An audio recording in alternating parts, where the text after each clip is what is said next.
हाकतनी मंत्री बखरक नरेंद्र मोदी विशेषज्ञ सालपुंग सामानो कितिंगै बीजेपी कल्याणपुर प्रमोद नगर मंडल कमिटी निलुवा जिमुंबाई सांग्रांशाला कल्याणपुर सोनारतरी मुक्त मंच कायसा लाभार्थी सम्मेलन संख्या शाखा कल्याणपुर प्रमोद नगर विधानसभा कन्स्टिट्युएन्सी गोबांमा थाइनि लुकुरक और सम्मेलन फाइ मानजाक फाइका आरो फाइ मानजाखा बीजेपी मंडलनि आचुकहां जीवन देवनाथ एमएलए पिनाकी दास चौधरी बीजेपी हास्ते कमिटिनि जेनेरेल सेक्रेटारि पापिया दत्त जयंत साहा दे सुमेन गुप आकर्षक और सम्मेलन दाल बेदाल थुंग्रुंग बदल याकरै 86 नुखुनि 226 भोटार्स बीजेपी बदलनि बाना रमफाइलेखा बरगन बदलनि बाना याफारै लामसगै नाहारका पापिया दत्त एमएलए पिनाकी दास चौधरी न खबै कुबनि अजमा सं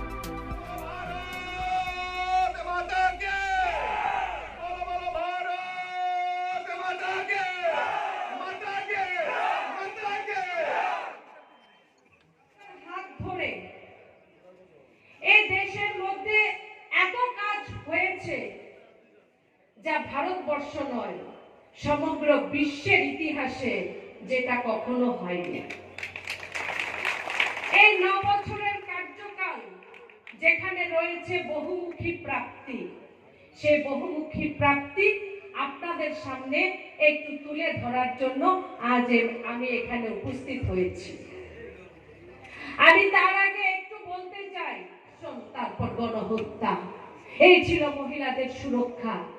আর আজকের দিনে দাঁড়িয়ে আমরা গর্বের সঙ্গে বলতে পারি যে একমাত্র ভারতীয় জনতা পার্টির সরকার, যার জন্য আজ এই রাজ্যের যে মহিলারা যারা আমাদের স্বাভিমানকে আমরা হারিয়ে ফেলেছিলাম, যাদের কোনো সুরক্ষা ছিল না, আজ শুধুমাত্র আমরা সুরক্ষিত নই।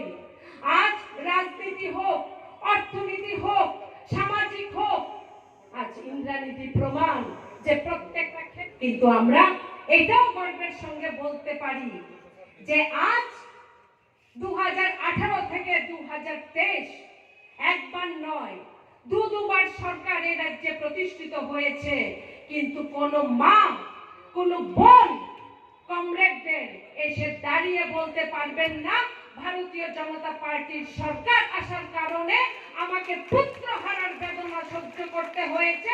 একটিও রাজনৈতিক সন্ত্রাস, একটিও রাজনৈতিক হত্যা গোটা রাজ্য জুড়ে সংগঠিত হয়নি। এটাই তো পরিবর্তন।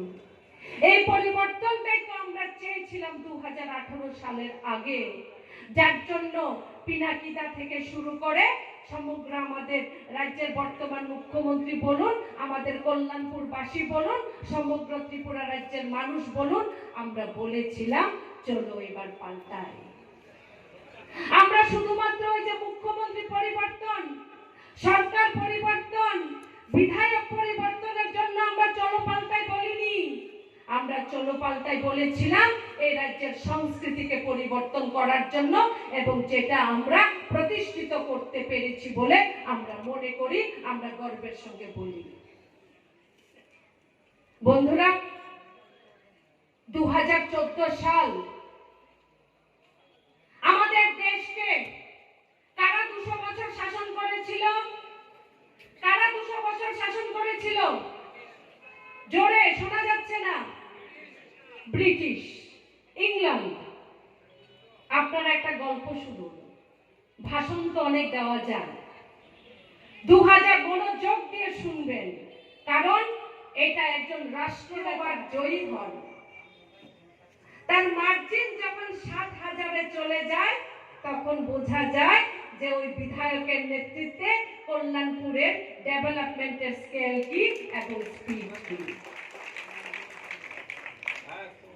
আজ এখানে লাভার্থী সম্মেলন, আমি আজ এখানে আপনাদের কাউন্ট করাবো না বা হাত উঠিয়ে দেখাতে আমি বলবো না কারা ঘর পেয়েছেন, কারা গ্যাস পেয়েছেন, কারা মুদ্রা লোন পেয়েছেন, কারণ আমি জানি যে এদিক থেকে শুরু করে শেষ পর্যন্ত যতজনকে আমি দেখতে পাচ্ছি এখানে এরকম কোন ব্যক্তি নেই যার উপর প্রধানমন্ত্রী নরেন্দ্র মোদীজির আশীর্বাদ বর্ষিত হয়নি। তার কারণ হলো কিছু মানুষের জন্ম হয় তার নিজের জন্য, আর প্রধানমন্ত্রী নরেন্দ্র মোদীজির জন্ম হয়েছে তার রাষ্ট্রের জন্য, তার রাষ্ট্রের মানুষের কল্যাণের জন্য।